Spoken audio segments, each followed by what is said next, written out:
Wake up, Agent Skipper. We need you back at the Bureau. Oh, God, what are you doing in here? What time is it, man? Can't you see I'm retired? Yeah, about that retirement. Go away. We wouldn't ask you if it wasn't a desperate situation. You see, Coppola made a movie so big, so epic, and such a dumpster fire that none of our other field agents are up to the task to review it. We need you to come out of retirement, Skipper. The world needs you. What's that? A mission only I can do? Well, I guess if the world needs me, I gotta do what I gotta do.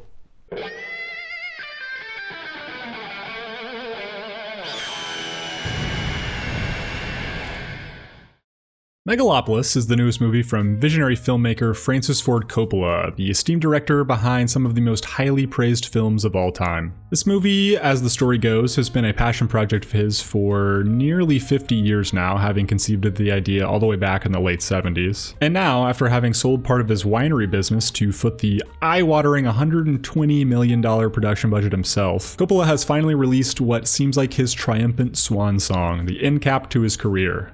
And I take no pleasure in saying I think it is really, really bad. Apocalypse Now has been one of my absolute favorite films ever since I watched it a few years back, and the first two Godfather films have been way, way up there on my favorites list as well. While I didn't expect Coppola to hit the same heights with Megalopolis as he did at the peak of his career, I at the very least expected it to be a coherent and comprehensible film, but even that was apparently too much to ask for. Director of a much better movie released earlier this year, I Saw the TV Glow. Jane Schoenbrunn had an incredible tweet that I think really encapsulated this movie for me, so I'm just going to read it to you here verbatim.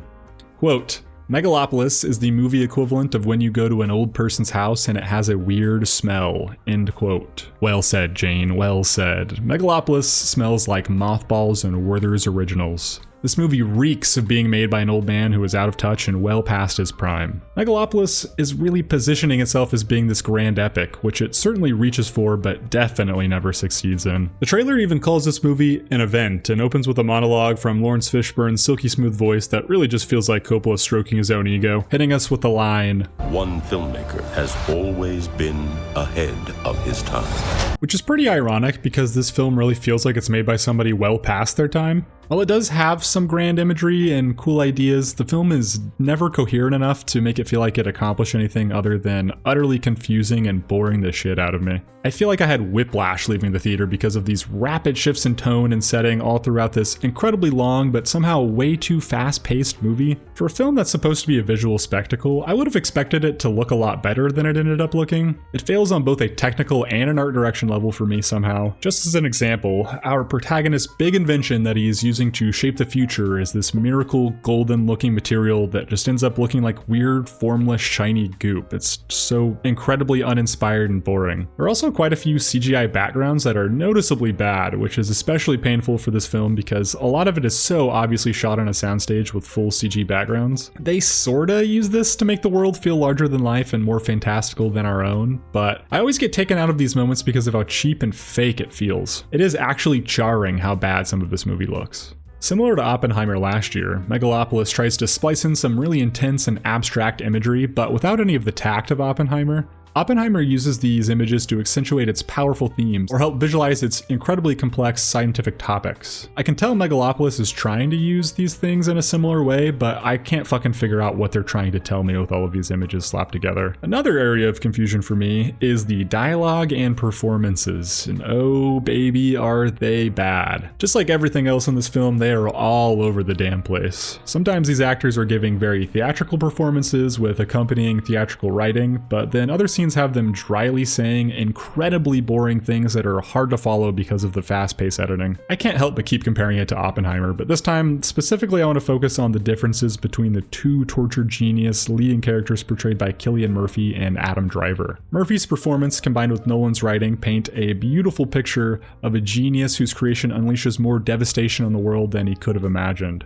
On the other hand, Driver's performance combined with Coppola's writing paints a picture of a freshman year philosophy student spouting off borderline nonsensical bullshit about their utopian world and how it would work. I did actually get a few laughs from this film by the end of it, and to its credit, some of those were intentionally supposed to be funny, but I don't think most of the moments I laughed at were. Jon Voight especially, Jesus Christ, man. He gives one of the worst fucking performances I've seen in a long time, and it is an absolute comedic goldmine. The rest of the cast were really giving it their all, but you could tell they had nothing to work with script-wise. The characters are ultimately so boring because of the writing that the performances are hard to enjoy.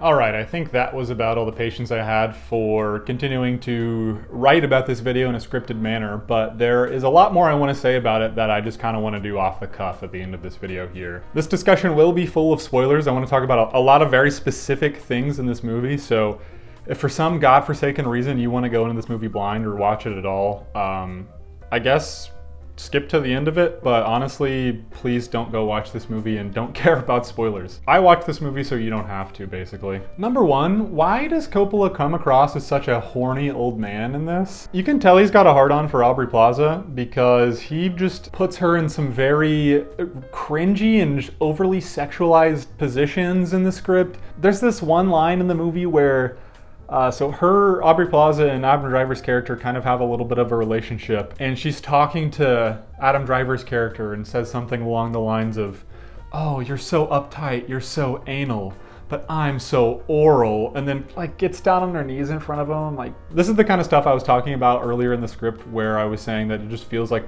it was written by an old man who was out of touch. He's kind of reverted back into a like teenage level maturity when it comes to some of the shit in this movie, but like obviously through the lens of like an old ass man. Another example of weird horniness. So if I'm not mistaken, I think I remember a moment where just kind of in an offhand way, they joke about Jon Voight's character having a huge penis. And then later on in the movie, he's lying in bed and says something along the lines of like, "Oh, look at this huge boner I've got."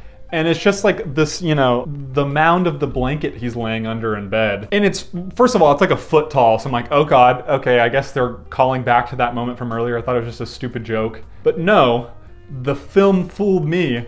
He whips the blanket off, has literally a bow and arrow that's maybe a foot and a half tall. It looks like a children's toy with arrows that have arrowheads shaped like hearts like Cupid, and uses it to kill two of the other characters and get revenge on them secretly and, like, you know, pull a little surprise on them. That arrow scene with Jon Voight was literally at the climax of the film, and then immediately cuts over to Adam Driver giving this supposed to be grand epic speech in front of a large crowd of people as he's rebuilt this world. And I'm still cracking up in the theater. I don't think the Jon Voight scene was supposed to be funny. I think that was supposed to be a dramatic twist. But I am cracking up. I am laughing my fucking ass off in this movie. And then the actual climax of the film, Adam Driver's speech comes up, and it flashes in imagery of Adolf Hitler and then the aftermath of 9/11 and it being cleaned up. And I'm like, I'm still laughing from the fucking bow and arrow scene a second ago. And I'm like, dude, what am I fucking watching? Like,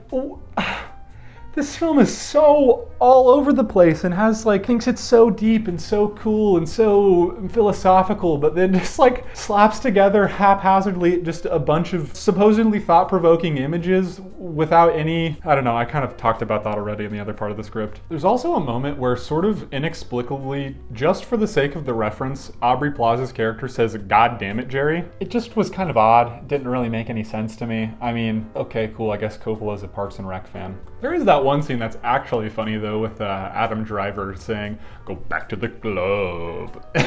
And then, so that was actually funny. And then like a little bit later, his character and Natalie Emanuel's character are literally going back and forth saying, "Entitled? Yes. Entitled?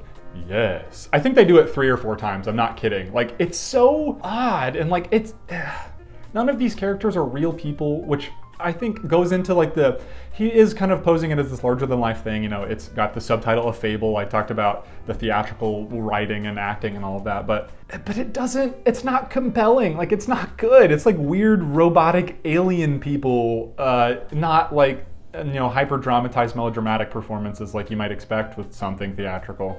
I really didn't enjoy this film, and I don't recommend you watch it. I went and watched it at 6 p.m. on Saturday night of opening weekend.